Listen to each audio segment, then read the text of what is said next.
Hi everyone, welcome to stocks with Rohit. हमारा recent Sunday homework stock था Bharat forge limited, और जब ये 1880 पर ट्रेड कर रहा था तब मैंने आपको कहा था कि मैं इसे CMP पर बाय कर रहा हूँ, मतलब करंट मार्केट प्राइस पे बाय कर रहा हूँ। और यहाँ से कंपनी ने नेक्स्ट डे ही, मतलब मंडे को ही अपने रिजल्ट का डेट अनाउंस कर दिया। और जैसे ही कंपनी ने रिजल्ट का डेट अनाउंस किया, वहां से वीक प्लेयर्स इस पर्टिकुलर स्टॉक से बाहर हुए और स्टॉक ने 1840 का लो लगाया।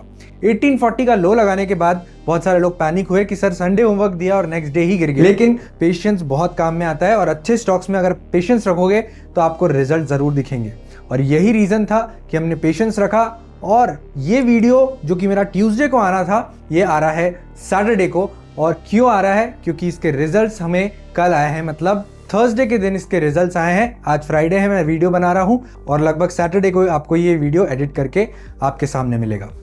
आज इस वीडियो में हम एनालाइज करेंगे कि भारत फोर्ज हमने क्यों चूज किया। चूज करने के बाद, रिजल्ट के बाद हमने इसे 70% सेल क्यों कर दिया, 30% अभी होल्ड कर रहे हैं, और वापस से एंट्री कब करेंगे, ये आज के वीडियो में बनाऊंगा। और यहाँ पे कंपनी ने अपने ऑल टाइम हाई का ब्रेकआउट दे दिया है, लेकिन कंपनी के चार्ट्स में एक बहुत ही इंटरेस्टिंग पैटर्न बना है। आप जानने के लिए लास्ट तक बने रहिए। चार्ट को हम लास्ट में डिस्कस करेंगे। सबसे पहले कंपनी के फंडामेंटल्स देख लेते हैं। फंडामेंटल्स देखने के बाद चार्ट्स पर आएंगे और समझेंगे कि 70% जो हमने हटाया है, वहां पे हम वापस एंट्री कहां पर ले सकते हैं।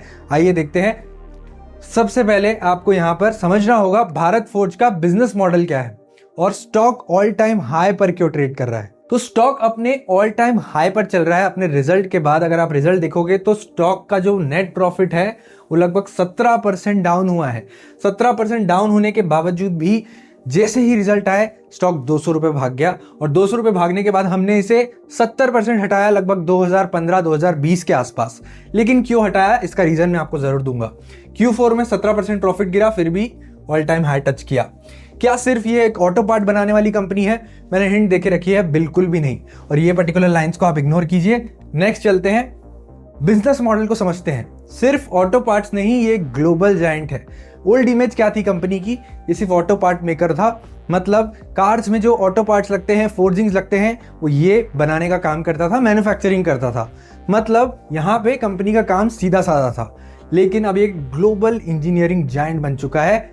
एरोस्पेस में भी आ गया है, डिफेंस में भी आ गया है, और यहां से कंपनी का काम स्केल अप करते जा रहा है। अब समझेंगे कैसे स्केल अप हो रहा है। कंपनी की टोटल 18 मैन्युफैक्चरिंग फैसिलिटी है, जो कि 5 देशों में अवेलेबल है। कैपेसिटी 7,16,500 टन पर ईयर की है, जो कि इसके कंपटीटर के मुकाबले काफी अच्छी है।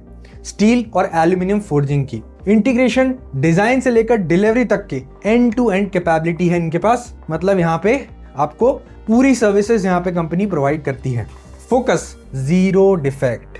अब अगर आप मेरे बहुत सारे संडे होमवर्क्स स्टॉक देखेंगे तो आपको समझ में आएगा कि हर स्टॉक में कंपनी क्वालिटी पे फोकस कर रही थी, वो जो भी प्रोडक्ट बना रही थी। आप अगर प्रीवियस संडे होमवर्क स्टॉक की डिटेल वीडियोस जाके देखेंगे तो आपको समझेगा कि कंपनी यहाँ पर क्वालिटी पे फोकस कर रही है। अगर क्वालिटी अच्छी है तो डेफिनेटली डिमांड बढ़ेगी, और यही सेम काम इस कंपनी का भी है। अगर मैं प्रीवियस संडे स्टॉक्स निकाल के देखूं तो जैन रिको का वीडियो आप देखिए, उसमें भी मैंने क्वालिटी पर फोकस किया है।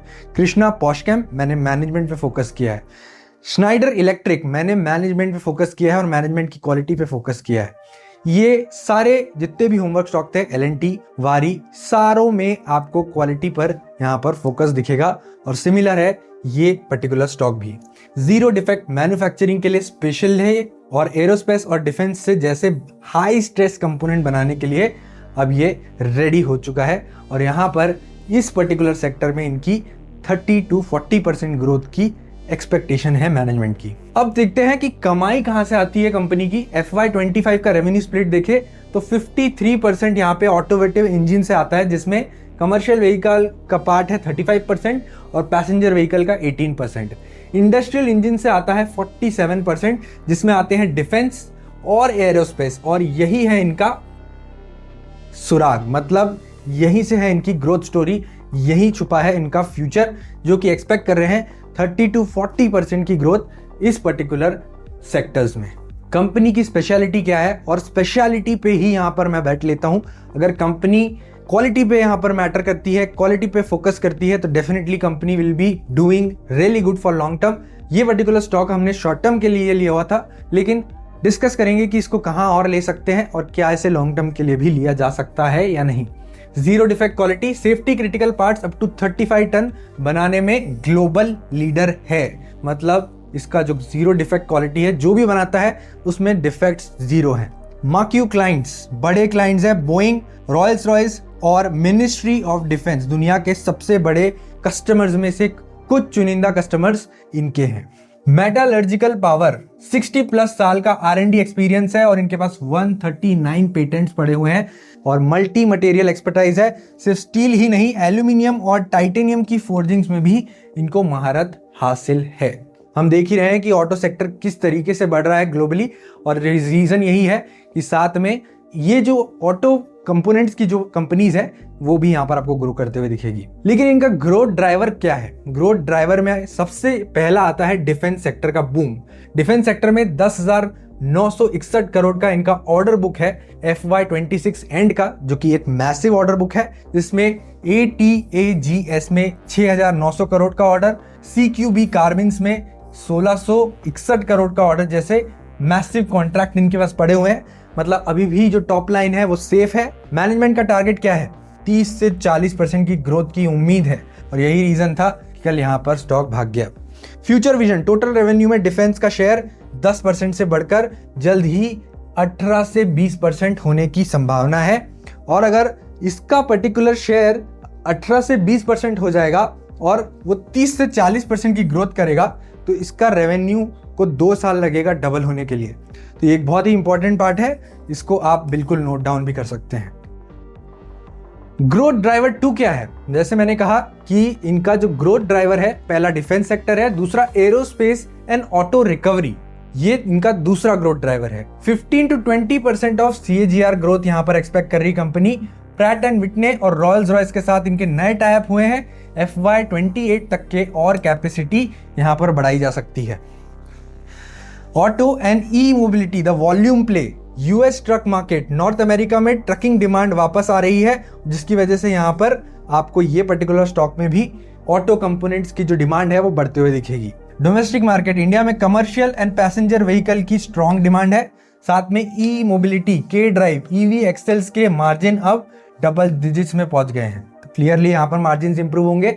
और आप रिसेंट रिजल्ट में भी देख सकते हो कि कंपनी की सेल्स बढ़ी है लेकिन मार्जिन्स वहीं की वहीं इंटैक्ट है। मार्च 2026 के रिजल्ट डिस्कस करेंगे। रेवेन्यू 16,812 करोड़ का 11% year on year increase, strong execution यहाँ पे। इबिडा 2921 करोड़ का इबिडा, 5 से 6% का यहाँ पे ईयर ऑन ईयर ग्रोथ, ये बताता है ऑपरेशनल स्टेबिलिटी।